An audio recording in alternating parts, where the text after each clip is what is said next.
tout le monde? Oh, tu travailles de moins en moins de chez vous, mon Denis. Qu'est-ce qui se passe?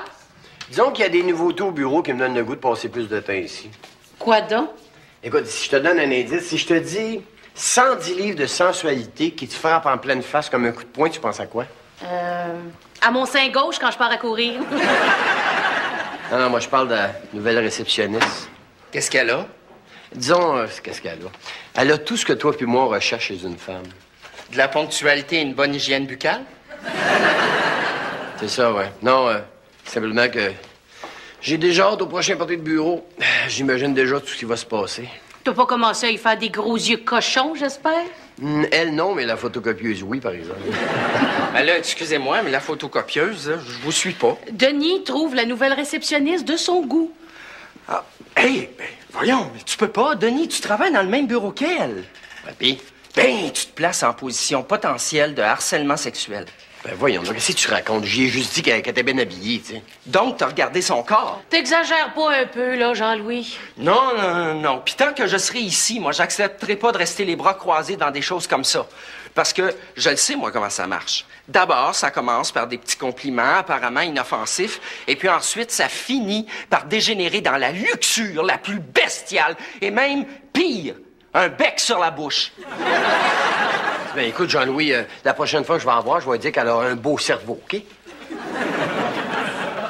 En tout cas, nous autres, ici, au bureau, on est chanceux. Ces choses-là peuvent pas nous arriver parce que notre patron, c'est une femme. Puis une femme s'abaissera jamais à ce genre d'abus de pouvoir qui fait qu'au lieu d'apprécier les qualités professionnelles d'un collègue, tu le relègues au simple rang d'objet, tout juste bon à être ramené à ses fonctions reproductrices. Bon. Ouais, un beau petit cul après ça! On va-tu faire un tour de photocopieuse, mon Jean-Louis? Pis, quoi de neuf? Il y a Mélanie qui a eu un téléphone de son agence de casting. L'annonce dans laquelle on la voit, là, va passer pendant le hockey, ce soir. Ah oui? Ah, ben, tant mieux, j'ai hâte de voir ça, moi. Moi, il y a quelque chose qui me dit qu'elle peut aller bien loin là-dedans, la petite, moi. C'est pas ça que tu disais au début, hein? Quand elle t'a dit qu'elle voulait passer l'audition, là, tu lui as dit non, non, non. Il n'est pas question que tu ailles faire ta guidoune à la TV pour faire de l'argent à ces vendeurs de cochonneries-là. Ben, je sais, mais à ce moment-là, je savais pas, moi, que c'était une annonce de bière, tu sais. En passant, t'as du courrier. Ah, merci. Au revoir, un nouveau calendrier du King d'amortisseur est sorti.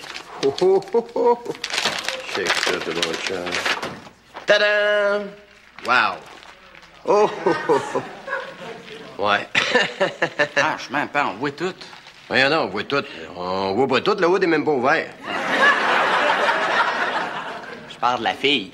La fille. Ah, la fille! Ah, tu vois, j'avais même pas remarqué qu'il y avait une fille. Ah, ben oui. OK, ben, hein? Voyons non. C'est ce qu'il y a là, donc. T'es donc bien pudique. Tu trouves pas ça beau, le corps d'une femme, gars? Ben oui, c'est sûr, mais c'est pas ça la question. L'affaire, c'est que y a rien qui justifie le fait qu'elle soit déshabillée. Dans cette photo-là, ça fait cheap. Non, non, non, non, non. Tout justifie qu'elle soit déshabillée. Écoute, ben, elle est posée sur un Duster 74 dans un calendrier de char. OK? Alors, ça justifie. Bon, le son en 1999. Il me semble que la femme a maintenant le droit et la liberté de faire ce qu'elle veut avec son corps, non? En tout cas, moi, j'encourage ça. Ça se peut-tu? Non, ben, bon, de ça. Elle est même pas complètement tout nue, ce fille-là.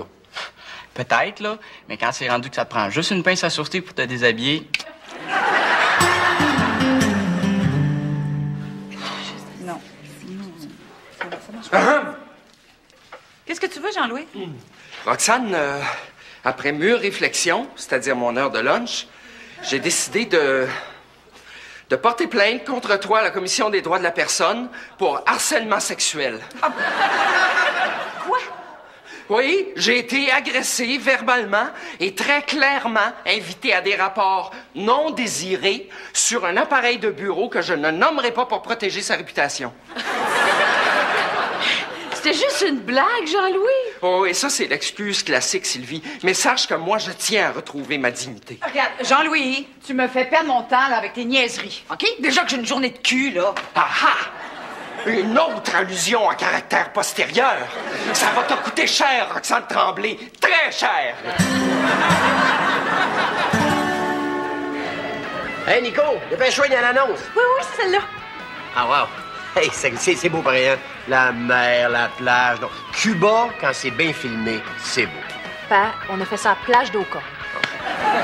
Comme c'est beau pareil, les filles comme ça qui reviennent de se baigner, là. Mettons que ça paraît que l'eau était froide, hein?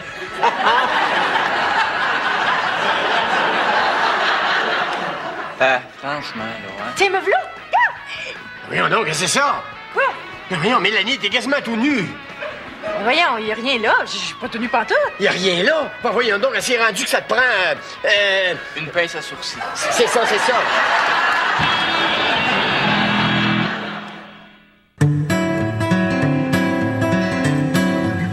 Ben oui, mais je suis pas tout nue, pa. Je suis en costume de bain comme toutes les autres filles dans l'annonce. C'est indécent, Mélanie Charest. Tu penses pas au paquet de vieux vicieux qui vont se rincer l'œil partout dans le Québec en te voyant comme... T'étais assis sur un Duster 74. Je vais mettre pas de son cul. T'es donc bien pudique. Tu trouves pas ça beau, le corps d'une femme? Non, la question est pas là. La question, c'est juste que je trouve qu'il n'y a rien qui justifie que tu te déshabilles là-dedans. Dans ce commercial-là, là, ça fait cheap, OK? Ben non. Ah, évidemment, il n'y a aucune raison. Ça se passe sur une plage, il fait 35 à l'ombre, puis je reviens d'aller me baigner. D'ailleurs, j'ai insisté pour mettre un habit de skidoo, mais le réalisateur était pas d'accord. Tu vois, hein? Le maudit vicieux. Voyons donc, Ben. Hey, on est en 1999, là, hein? Tu penses pas qu'une fille a le droit et la liberté de faire ce qu'elle veut avec son corps? Non, non. Pas quand il s'agit de l'exploitation du corps de la femme, OK? Ah bon? Toi, t'es capable de me dire quand est-ce qu'une fille qui monte un tout petit peu de peau devant la caméra se fait exploiter? Oui, quand je suis parent avec. Jean-Louis, tu peux pas poursuivre Roxane à la Commission des droits de la personne. Ça donnera rien. Tu penses? Je suis sûre. Bon, ben, si ça marche pas en commission des droits de la personne, je peux peut-être essayer au nom du travail. Ou à l'Ombudsman. Ou au tribunal international de la haie. Jean-Louis. Amnesty International, peut-être. Jean-Louis, laisse tomber. C'était une remarque insignifiante. Insignifiante? On voit bien que c'est pas toi qui as à vivre avec ce cauchemar-là. Quand c'est arrivé, là, moi, je suis arrivé chez nous le soir, puis j'ai dû passer au moins 2 heures dans la douche, à pleurer et recroqueviller en position fétale. Je me sentais sale, Sylvie, tellement sale!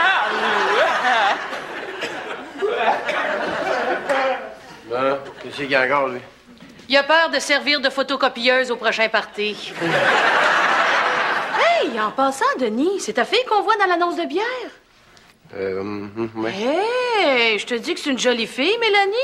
Elle est à son avantage là-dedans.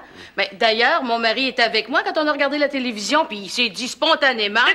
Je veux pas savoir qu'est-ce qu'il a dit, OK? Je veux surtout pas le savoir. Voyons, qu'est-ce qui se passe? Qu'est-ce qui se passe? Il se passe que actuellement, là, il doit y avoir la moitié du Québec qui a les yeux rivés sur leurs écrans, puis qui sont en train de saliver, en train de voir ma fille en costume de bain. C'est ça qui se passe. Ma fille, ma pauvre petite-fille. Ben oui, mais c'est fait avec goût, cette annonce-là. Pas à mon goût à moi. Dans ma tête à moi, ça, c'est de l'exploitation du corps de la femme, OK? Mon Dieu! J'aurais dû m'amener une brassière de sperme, t'aurais pu la faire brûler. De toute façon, ça ne durera pas longtemps parce que moi, je vais refaire sortir ça des ondes. J'ai écrit une lettre au journal et je me suis plaint du sexisme puis du racolage qu'il y avait là-dedans, OK? Oui, personne lit ça, ces affaires-là, Denis. Ah non? Mais ça a déjà commencé à porter fruit. Imagine-toi que j'ai reçu un appel ce matin d'une femme qui me dit qu'elle va non seulement m'encourager, mais m'aider à sortir ça des ondes. D'ailleurs, je dîne avec elle ce midi. Qu'est-ce que tu vas aller faire, là, franchement? Non, mais ça me fait du bien de voir qu'il y a quelqu'un qui considère comme moi que la femme, c'est pas mal plus qu'un corps puis une apparence, OK? Et on sait pas, c'est peut-être cute, cette fille-là, tu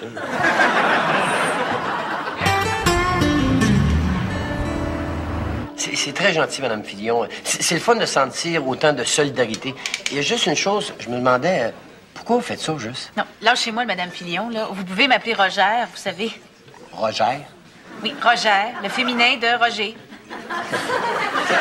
C'est votre nom, ça? Non, c'est un geste de revendication. Oui, pourquoi limiter la féminisation des termes aux noms communs, alors qu'il y a un paquet de noms propres qui nous résistent encore et qui nous narguent, comme autant de forteresses phallocrates? Ben, c'est ça qu'on s'est dit, moi et mes sœurs de combat du Front de libération des femmes, Vincente, Roberte et Richard. Mais vous n'êtes pas extrémiste toujours, hein? Est-ce que c'est extrémiste de souhaiter une société meilleure? Je pense pas, non. D'ailleurs, pour vous rassurer, je vous ai amené un exemplaire du programme du FLF. Alors, juste le titre, qui résume en 3 mots ce que nous proposons aux hommes, vous montre que notre position est modérée. Oui, dialogue, harmonie et castration. On voit, hein, c'est clair. Votre lettre dans les journaux ce matin, ça a été comme un message d'espoir pour nous toutes. Hein? Moi-même, je me suis dit, enfin, un homme qui considère que les femmes à la télévision, ça peut être autre chose qu'un objet de désir. C'est vrai, ça peut être maman taille-fer aussi. Hein?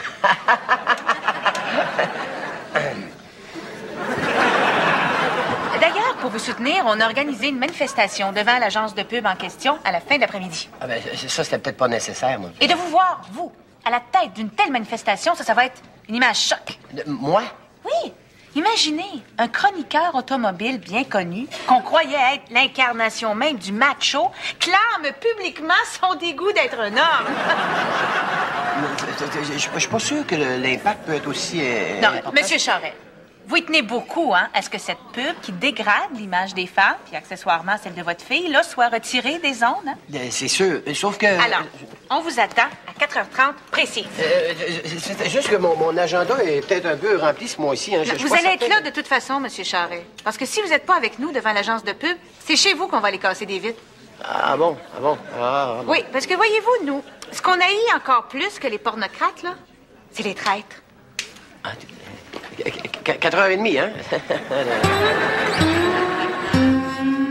Hé, arrête là, ces nouvelles. Violente manifestation cet après-midi à Montréal, devant les bureaux de l'agence de publicité Conceptel. En effet, un groupuscule féministe radical, le FLF, protestait contre ce que ses membres jugent être une exploitation éhontée du corps de la femme dans certaines des publicités de l'agence. Présence surprenante au tout premier rang des manifestantes, celle du chroniqueur automobile bien connu, Denis Charest. Celui-ci, pancarte dans une main et soutien-gorge en feu dans l'autre, exprimait son indignation en hurlant, et je cite, « J'ai honte de mon pénis. J'ai honte de mon pénis. » Fin de la citation.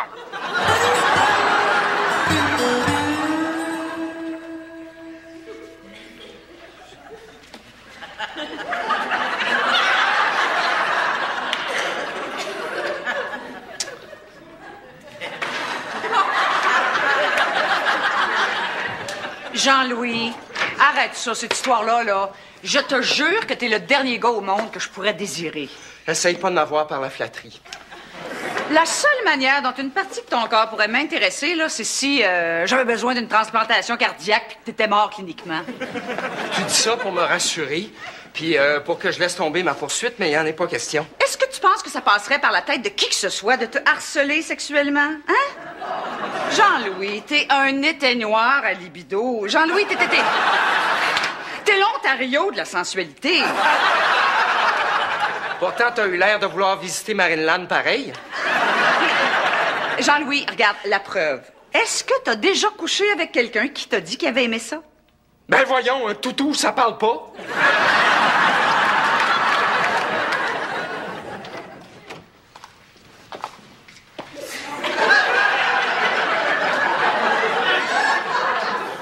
Fille, on voit-tu encore de la peau? C'est correct, Mélanie. T'avais raison. Il n'y avait rien là, ton commercial. C'est moi qui a trop réagi. Qu'est-ce que tu veux? Je suis peut-être trop père poule, Tu regrettes. Je regrette. Je trouve que c'est allé trop loin, surtout la manifestation féministe. Là. Si j'avais connu les conséquences de ça, moi, te dire. Quelle sorte de conséquences? Ben, juste hier, il y a un garagiste qui m'a reconnu. Et puis il a ri de toi? Non, il m'a dit qu'il était bien d'accord avec moi pour traiter les hommes et les femmes sur le même pied d'égalité. Ah. Là, il m'a chargé 130$ un changement d'huile.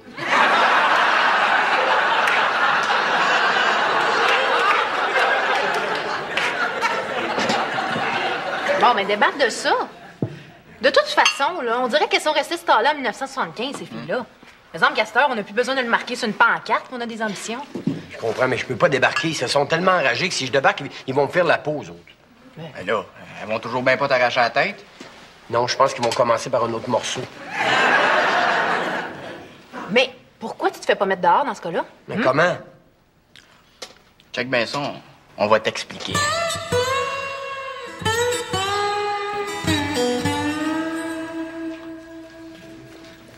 Qu'est-ce que tu manges? Du poisson. Hein? T'es-tu complètement inconsciente? Tu sais pas que tu peux t'étouffer si t'avales une arête de travers? Je suis prête à prendre le risque. Ben, moi, j'aime autant pas prendre de chance puis venir te surveiller. Je suis tellement content d'avoir pris mes cours à l'ambulance Saint-Jean. Jean-Louis, tu sais, la vie, là, c'est pas nécessairement un grand complot qui vise à nous rayer de la surface de la Terre. Qu'est-ce que tu veux dire? Ben que t'es parano. Puis ta paranoïa empoisonne la vie de tout le monde au bureau, surtout quand tu t'imagines que tu te fais harceler. Ben là, c'est pas de ma faute, tu sais, Roxane. Oh, tu penses pas que c'est un petit peu de ta faute à toi, Jean-Louis? Tu penses? Tu penses que dans le bureau, ici, je suis considéré comme une agace? Non, c'est pas ça que je veux dire. Puis si ça peut te rassurer, là, dis-toi que dans les choses les plus sexuellement provocantes dans le bureau, ben la cafetière vient pas mal avant toi. Merci. Alors, ce que je veux dire, là, c'est que tu devrais respirer un bon coup puis abandonner ton idée de la poursuivre. Ah ben là, il est trop tard, Sylvie. Hein? Le train de la justice est sur ses rails, puis je vois pas ce qui pourrait l'arrêter. Qu'est-ce qu'il y a? T'as avalé une arête! OK, laisse-moi t'aider. C'est bon, je vais t'aider. Écoute, bon, il faut, là, faire un mouvement de bas en haut, puis là, ça va faire sortir l'arête, comme ça. Ça va-tu, là? Ah! T'en sens-tu, là? La sens-tu, là? Ça sens-tu, là? Ça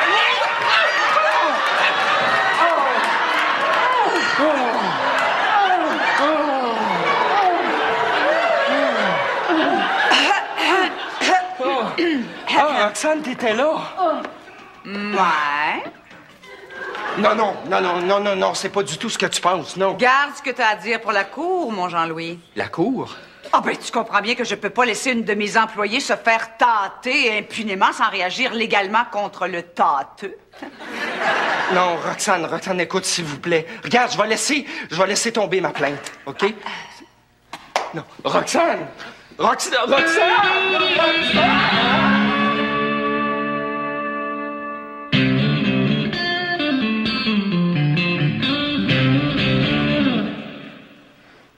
Ça vous fait-tu encore mal? Oh, c'est correct, là. Ça va aller mieux. De toute façon, je sais bien que vous avez pas fait exprès pour me refermer la porte d'en face, hein?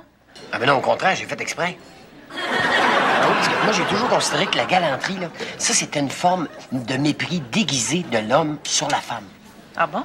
Ben oui, l'homme qui offre à la femme d'ouvrir la porte, dans le fond, il suggère qu'elle n'est pas capable de le faire elle-même. là... Ben oui, c'est comme tu dirais, hey, tasse-toi, maudite épaisse, là, moi, le fais moi-même, tu sais, j'attendrai pas 2 heures, tu comprends comment ça marche. Et ça m'écoeure. Ah, tant mieux, si ça part d'une bonne intention de votre part. C'est comme les compliments de gars. Ça vous écoeure pas, vous, les compliments de gars? Ben, pas toujours. Non, mais c'est vrai, parce que faut pas être naïf, hein. Un gars qui dit à une fille qu'elle est belle, là, il veut pas la laminer puis l'accrocher dans son salon. Mais non, je sais bien, mais... Non, dans le fond, ce qu'il veut faire, c'est l'humilier en la réduisant seulement qu'à son apparence. Puis moi, vous montrez comment je vous respecte, là, je vous dirais qu'aujourd'hui, là, vous êtes très ordinaire. Ben, merci beaucoup. Bon, si on revenait à nos moutons, là, la manifestation de la semaine prochaine. Oh, oui, devant le club de danseuses, là. Allez-y. Voilà.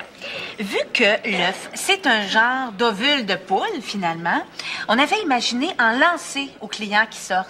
Chaque œuf, en se brisant d'en face d'un écœurant, aurait symbolisé la féminitude écrasée et la souillure qui en résulte sur le visage même de l'homme. Oui, mais voyons donc. Demander à une femme de poigner un homme en pleine face en lui lançant un œuf, ça, c'est demander de s'humilier en essayant de servir à sa cause une valeur masculine qu'elle possède pas. Quelle valeur masculine? La violence. Non. Le visou. Ah oui, parce que tout le monde sait, Dieu merci, que la femme n'a pas de visou. Alors, lui demander de lancer un œuf d'en face d'un gars, non seulement on lui empêche d'être totalement féminine, mais en plus, elle risque de se salir pas mal plus que le gars qu'elle vise. Vous comprenez? Vous pensez? Et j'en ai-tu vu des games de mal-molle de filles, moi? Mais qu'est-ce que vous proposez, d'abord? Le tir au bazooka. Là, je suis pas sûre d'être très à l'aise avec ça, là, moi. Pas de problème, laissez-moi faire, j'en ai du visou. Regardez, là, M. Charret, votre participation à notre dernière manifestation a été très appréciée, mais je commence à me demander... Qu'est-ce qui se passe? Ah, c'est rien, c'est juste quelque chose qui remonte, une nausée. Quoi? C'est quoi? Non, ça c'est juste un réflexe de chien sale, de mâle pourvoyeur condescendant qui a fait que je suis passé à ça de vous offrir de payer la facture. Mais inquiétez-vous pas, je vais vous laisser la payer parce que je voudrais pas que vous considériez ce geste-là comme une tentative de domination de l'homme sur la femme, alors... faire, là, la nouvelle annonce de Mélanie va passer d'une minute à l'autre. Je veux pas manquer ça. Hey, Mélanie, tu veux vraiment pas me dire quelle sorte d'annonce que c'est? C'est une surprise. Là, c'est pas une annonce de bière, toujours, là? Non, fais-toi-en pas. Puis je suis habillée. Vraiment habillé? Ils m'ont même fait mettre un col roulé. Bon, enfin, un commercial qui exploite pas honteusement le corps de la femme. Et ça commence! Ce n'est pas parce que ça revient tous les mois qu'il faut que ça m'empêche de vivre. C'est pourquoi j'emploie Femina, le tampon hygiénique qui conjugue féminité et absorption. En effet, Femina épouse si confortablement les formes intérieures de la femme qu'il vous donne quasiment hâte au mois suivant. Alors, pourquoi je m'empêcherais de vivre? Femina, c'est là que ça va.